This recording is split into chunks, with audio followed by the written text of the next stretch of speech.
1. I've had the occasional sleep paralysis involving shadow people, at least 2 to 3 times per year. When I was younger, I just froze but still tried to fight back. In dreams, if you tried fighting them, your fist would slide off their face. It's hard to explain. Fighting them and breaking out of the paralysis involves the same thing. The feeling you get is like pushing 2 sides of the same magnet polarity. Hitting them could be as simple as changing the way you punch. A back fist instead of straight. The quick change throws them off. Breaking out of paralysis is like pulling away from a magnet. Requires more strength, physical and mental. Eventually, you can predict the paralysis before it hits. Now, to the shadow people. Not sure what they are, only what I observed. They can take any shape, not just shadow, and attack in dreams too. They like to take the shape of a dead loved one, to try to get a reaction from you. It's to feed off your emotions. Before the paralysis hits, if you're awake, it feels like a warm wind hitting you. Then it tries to hold you down or bear hug you. Obviously scaring the crap out of you and feeding the things. At first trying to fight back was frustrating. But when I finally was able to move, I tried to wrestle what was holding me off. It didn't take a form, but when I grabbed and pushed, I could feel a forearm and wrists. During one of the wrestle fests in a dream, I got so angry that my hands started to burn. They flamed blue and the thing started to screech. It turned shadow and fled out my door. The flames spread all over me. I could feel the heat, but it didn't burn me. Did I freak out? Nope. I chased it out the door and bear-hugged it until its screaming stopped. Since then, when they attack in dreams, I like to grab an arm or throat and burn away. It's gotten so whenever they attack, it's only in groups now, no more singles. The scream sounds like a small dinosaur from the old movies. I'll give a quick example. Was asleep on my back when I felt one coming. Came straight through the bottom of the bed and crab-grabbed me. We fought, and I ended up choking it from behind, stood up, and went for the throat burn. At this point, it's screeching when my mom comes out of her room. Mom's been dead for years, so I say, "Don't know who you are, but my mom's been dead a long time." I'm standing behind the first one, squeezing, making it scream when my mom starts to shake, scream, and turn into one of those things. I tossed the first thing into the other and told them to get the hell out. Not welcome here. Dream ends, but that brings me to my next point. Ever see a loved one while dreaming and they're just evil, hurtful? Recently deceased who don't miss you, but try to hurt you or make you feel worse. It ain't them. The shadow people can take any shape, remember. But that raw emotion you feel thinking it's a loved one attacking you feeds their form. It may take practice, but try fighting back and remember, it's possible to break out of the paralysis. What you see may be an imposter, so don't lose control of your emotions.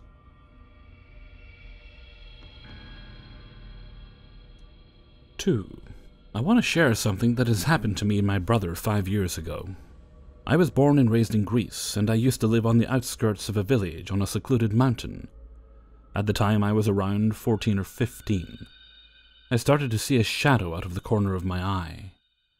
But when I turned around to look, it was gone. This went on for 2 weeks, maybe? Then I started to wake in the middle of the night to see a figure standing in the corner of my room. It was as tall as my ceiling, and I couldn't make out everything besides the eyes and mouth. It didn't do anything apart from staring at me hours on end. I told my parents, and they said I was dreaming, but I can remember vividly that I woke up.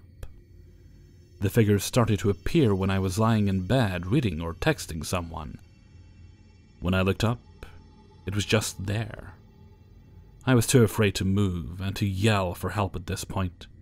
I again told my parents what was happening, and my father said he'd sleep in my room in case the figure appeared again. And it did. It was standing in the corner and just smiling at me. I wanted to shout for my dad to wake up, and then it said, "You can try all you want and no one will hear you." I was very afraid and started crying. Then my father woke up and the figure was gone. A year passed. and I stopped seeing it around the time my brother, who's 5 years younger than me, started complaining of a scary figure in his room at night. My parents and I never talked about the shadow figure when my brother was there, nor did we tell him, worried that he would be too scared to sleep at night. He said it was sometimes standing at the foot of his bed and sometimes outside the window waving at him while smiling. I didn't want to tell him that I saw him too to keep him calm, but I offered to sleep in his bed with him in case he came again. This night was by far the most scary.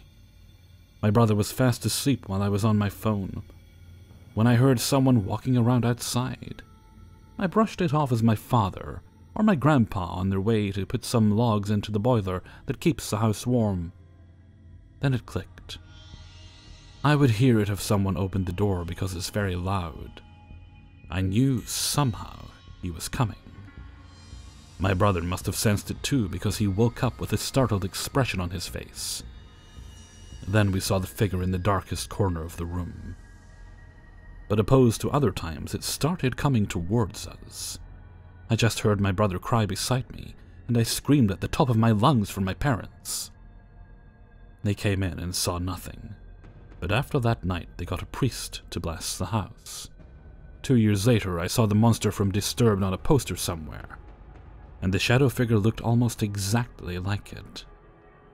To this day, my brother and I remove everything that could be seen as a figure in the dark in our rooms. 3. When I was 16 or 17, it was so long ago now I cannot recall, I was friends with someone I went to high school with. Her name was Beth. We grew close and hung out on occasion, but she eventually started telling me about something that was happening to her that was essentially a haunting. I was intrigued, however, quite skeptical. At this point in life, I had an interest in the paranormal, and that it seemed likely there was some explainable things in our world, but stuff like ghosts? I didn't believe in any of that stuff really, so anyway. She was telling me how she felt uncomfortable when she was alone, and how she was always feeling as though she was being watched. She told me that she would sometimes catch something like a shadowy man watching her silently in her home when it was dark. She told me this relentlessly for days, and I assumed it was because she was desperate for validation. I eventually caved and was like, "Fine, where do you see this thing? Where or when does it pop up?" She tells me that it appears whenever she is in a dark place, so I tell her that I happen to know a dark and spooky place. At the house we lived, we owned a 3-story barn that had various purposes over its history. The now storage room in the basement level used to be a slaughterhouse and had one small window in the back, so I figured, why don't we go there and see nothing? So we head down into the lower quarters of the barn, through a few difficult-to-maneuver tight entrances, along with random junk and stored items that made entering or leaving the slaughterhouse kind of a pain. As we enter, myself first and her second, our attention was immediately drawn to the center of the room. Something stood there, facing us. Perhaps out of shock, I stood in awe and wonder, and excitedly tried to look back at Beth. But by the point I was aware enough to turn my head, she was already sobbing outside, despite how difficult it would have been to leave in such a hurry. When I turned my eyes back to this thing, it had not moved. So naturally, my skepticism drew me to think maybe it was an illusion where the light from the window cast something upon the wall. So I moved around it, and looked behind it. It was literally in the center of the room and not upon the wall. Excitedly, I attempted to speak with it, but while no verbal response was ever given, it responded to one question with a pseudo-curtsy or bow. I asked if I could touch it, and it responded. So I approached, and slipped my hand through it, and it had substance. It felt like it was thick air, but cool and silky. Just as well it wasn't paper thin, but person thick. I moved back and excitedly thanked it, and it actually did something my brain cannot process to this day. As best as I can describe, it turned sideways, becoming flat, and then jumped through the wall, leaving the room. The being I would describe as about average height for a male human, and would be about the size you might expect one to be, if they were skinny. It seemed like it wore a robe with a hood and had no distinguishable features. I couldn't tell you if it had a face, but it gave the impression it could see and hear me. It had no reaction to me putting my hand through it. When I eventually left the slaughterhouse, I was absolutely ecstatic. And up close face to face with the unknown in my own backyard? I didn't feel threatened or unsafe at all. After calming Beth and joking with her that I'd love for this thing to haunt me, it ended up doing just that. For years afterwards, even after we moved, it made its presence known to us, although generally not as much as that day. My brother ended up telling me he saw this thing watching him sleep. We ended up naming this thing. It has long since left me and my family, but I will never forget this thing. 4. Last night I had a strange dream, in which I was in my granddad's house with my mum. It looked different to how it does right now. We were in the living room, and it seemed like it was set in the past, as it was arranged how it was years ago, and my mum was visibly younger. We were sat on the front room chair, in which you could see through the hallway and into the kitchen. The living room was dimly lit. Everything else around us was pitch black. I received 2 emails on my phone from The Shadow, and showed my mum. I don't remember what they said or how I knew it was from said shadow person, but I somehow knew.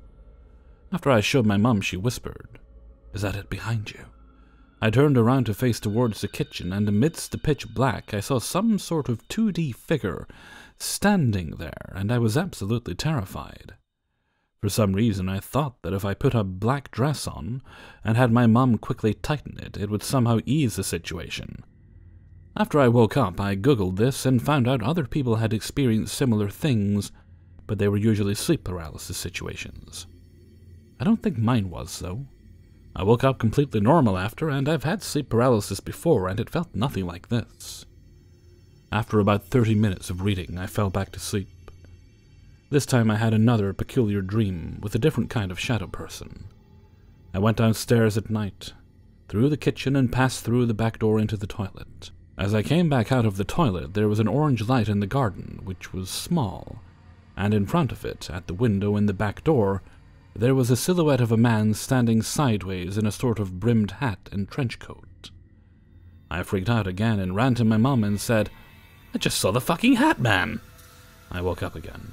Again I was freaked out and stayed up for about 10 minutes or so and was like, "Fuck this, I need to sleep. I'm going back to sleep." Once I fell asleep, the dream continued. I ran upstairs to get my sister so she could come back with me, if he was still there. And he was. But this time he was facing towards the door, and we both freaked out. We were waiting and kept checking windows, and after some time he was gone. However, this time, at another part of the garden, a random actual man was there smoking. He somehow got in and started chasing me through the house and out of my front door. I kept running to the neighbors' houses and screaming for help, but they couldn't hear me. Then I woke up again. I was really disturbed to have had 2 dreams of weird, different types of shadow things.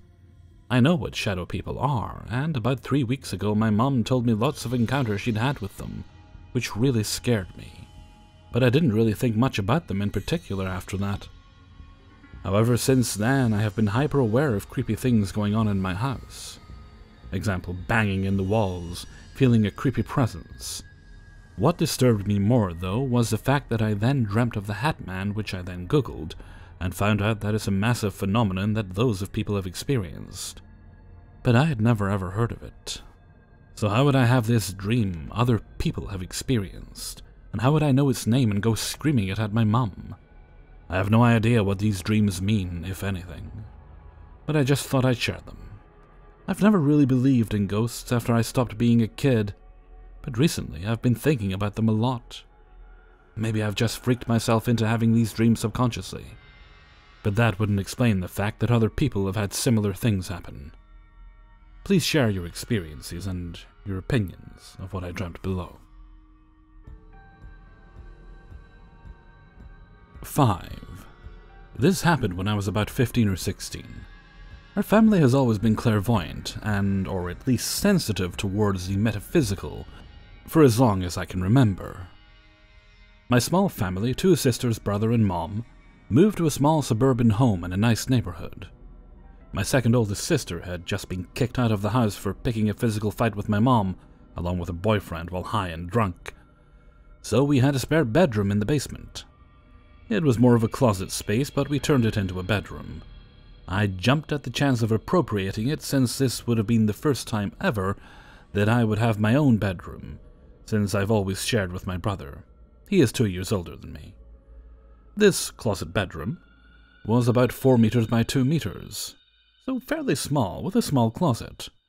Right outside the door would be the stairs that would lead up to the small dining area and the kitchen, which, if you kept walking past the kitchen, you would find yourself in the main living room where the TV and couches would be. Or if instead of going upstairs you'd turn to the right before the stairs, the small hallway would lead to a bigger living room and laundry and boiler room in the basement. Because this room is meant to be a storage area, there was no way to get natural light in other than from the light fixture or by opening the door. Otherwise it would be pitch black aside from the little light that would sneak into the bottom or sides of the closed door, if the light from the kitchen and dining room was on. So, I like to leave the door ajar. This unfortunately would mean that the little light coming from upstairs, and noise from whoever was talking or watching TV, would be that much louder and brighter. One night, I remember wanting to go to bed early, around 8 or 9, because I was an early bird and liked watching cartoons in the morning without my family members fighting over the remote. I was having a hard time falling asleep because my mom, sister, and brother were watching TV, and I guess it was a pretty funny show because they were laughing loudly intermittently. The little bit of light coming from upstairs was making it hard to sleep, as well as I was not all that tired. After about 20 minutes of laying on my bed, trying to sleep, all of a sudden I hear a raspy voice call out my name. Miguel. Miguel. Trying to get my attention. The voice was so stereotypically demonical or ghastly that I thought it was my brother fucking with me. Because of this, I wasn't really scared even, mainly annoyed because he wasn't letting me fall asleep. Finally, I got fed up with my brother, and right when I was about to yell in frustration, "Jose, fuck off!" I think I got as far as when I heard him burst out laughing with the rest of my family. Upstairs. So I opened my eyes. I looked between the crack of the door and the door frame, and I noticed this thing hanging in the door frame. At this point, again, I wasn't scared because I was more confused than anything. In my head, I was doing the typical, "The heck is that?" I remember squinting my eyes for a good 5 seconds at this to try and figure out what this thing was. The figure looked like a shade, kind of like a black shadow. All I could see is the face. No distinguishable features. 2 yellow eyes and a set of hands. But definitely not a human face. More like a demon's, for lack of a better word, but no features. Again, just like how a dream is fuzzy images or something. It just looks like a dark shadow. The face is looking sideways, as to be perfectly parallel to the length of the door, absolutely defying the laws of gravity. The eyes were yellow, also kind of fuzzy, but too far apart to be human. I noticed 2 hands, or whatever the demonic equivalent thereof, holding onto the frame of the door. All of this would be at the very top of the door frame. This would mean that his whole body is hidden behind the outside wall, and his feet would, presumably, be pushing against it. So all I can see is his face, eyes, and hands perfectly sideways on the door frame, looking at me. Now, my brother is a rather short guy, about 5'8". What are door frames? 7 feet? Not only would he have had to be standing on a stool or ladder, hang perfectly sideways, and be looking at me, but I just heard him upstairs, and this thing looked nothing like I've ever seen before. This is still me trying to make logic out of the illogical. Now the dread sunk in. Now I was scared. I even remember thinking that I wasn't dreaming this, like I've had experiences with the supernatural before, but never actually with one that interacted with me, much less called my name or stared at me. Since this thing was blocking the only way out of the room, I did the only thing I could, hid under the covers and started praying. I remember asking St. Michael to help me. I prayed for a good 3 to 5 minutes, but felt like an eternity. Finally, I started focusing on the noise my family was making upstairs. I knew I had to book it out of there. Finally, I decided to kick the covers off. The thing wasn't there anymore. But I didn't stop to look around. I threw the door open and dashed upstairs toward the living room as fast as I could. My family all of a sudden noticing me. I didn't think they would notice if I was scared or not, but they did ask if I was okay. Without answering, I turned to my brother and asked him point blank if he was downstairs messing with me. He said no. Then my mom interjected that he's been here the whole time. I think it was here when everything finally added up to what happened. I haven't heard or seen anything like that anymore, but in a weird way, I am scared by this to this day. Hey everybody, Hellfreezer here, and thank you very much for listening to Paranormal Tea, Shadow People. And thank you very much to everybody who allowed me to use their stories in this video. Good news is, last week's, the first of the specialized, specific videos, there's probably a better word for that, brain went blank, it did quite well. So that's good, did a little bit better, not massively better, but it did do better, so it seems to be working, and hopefully that continues. Right, see, this is Friday, isn't it? Okay, so tomorrow night I will hopefully be streaming. I will stream at the usual time, which for me is either 10 PM or 11 PM UK time, unless I get really bored and just go early, which I have done before. It depends on who's around at the time to actually watch the stream. I will put up a little bit of a notification a few hours beforehand, so if you'd like to come join us, we usually just sit about, have a bit of a chit-chat. I'll play games. Sometimes people come on and play games with me, and we, take questions. There's occasionally singing. I have been known to randomly burst into song, and generally just, spend a little time with people. Okay, with that, I'm gonna head off for now. So until next time, thank you very much for listening, and take very good care of yourselves.